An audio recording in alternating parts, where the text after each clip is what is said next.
Are you a student nurse or a student midwife? Come closer. So in today's video, I'm going to show you 10 tips on how to pass your semester exam, even your nursing council exam. So the first one is know your reading style. In nursing school, it is a must that you know your reading style. Don't copy another person's reading style, maybe your roommate or your friend's reading style. You're the kind of person that don't understand why you read alone. Stick with it. If you like group discussion, stick with it. But while reading alone, you have to kind of participate, even if it's maybe 2 or 3 people that you can kind of, share ideas with. After you've already read, after you've already understood, after you've already applied your reading style. So that brings me to the second point, which is know your reading time. Again, they don't used to do follow in nursing school. If not, you are going to fail. So if you are a night reader, stick with it. If you are a morning reader, stick with it. Anytime you assimilate well, read by that time. As in, make plans, schedule yourself, organize yourself well, so that you'll be able to read by that time, so that you'll be able to understand. The third one now is summarize the notes after class. Make sure to convert it, to paraphrase it in your own word, so that you'll be able to understand it.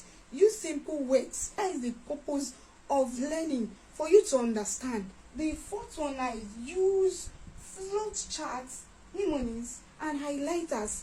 Use flow charts. Maybe they taught you about diabetes mellitus, and they say that there is hyperglycemia, there is polydipsia, so many things. So if you write hyperglycemia, you write polydipsia. Write ketoacidosis, you just use flow charts and be writing it, so that you'll be able to remember. If you see the hyperglycemia, say, yes, there's a hyperglycemia, you go to all the symptoms, you just use flow chart to do it.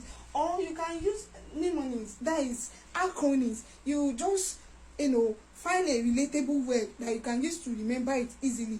And like that, maybe all these big words or the symptoms that I told you. If you cannot make notes, you use highlighter to highlight those important things, so that maybe during exam you don't have to read all the whole notes. If you just can't read and pick out the keywords that you need while reading. So the fifth one is watch YouTube videos. A teacher cannot teach you everything, so you have to go to YouTube or any site is nursing related that is going to break it down to your own understanding. The next one is avoid distraction. While reading, don't take your phone with you, or even though you have to take your phone with you in case of emergency, just keep it somewhere. Or you can do, like, if you read for 2 hours, you press your phone for 15 minutes for diversional therapy.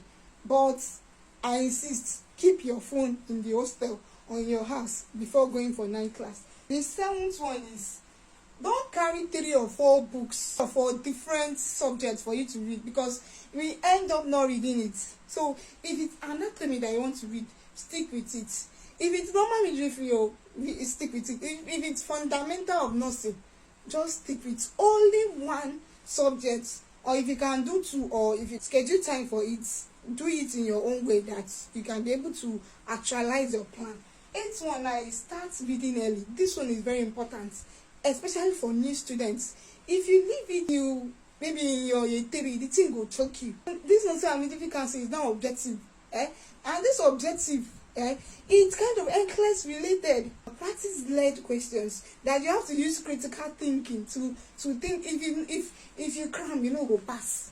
But you have to know it for you to be able to answer this current nursing and midwifery council exam. Next one now is knowledge over cramming.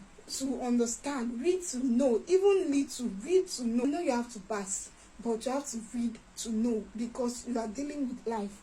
The next one now is you have to pray. I even tell you, nursing and midwifery school will draw you closer to God. So I don't even need to tell you to pray. So you have to eat well, you have to sleep, you have to rest, you have to be organized. Just balance everything. Not to read, maybe go colo. You have to balance everything. A little reading, a little rest, and I assure you, 100% success is sure.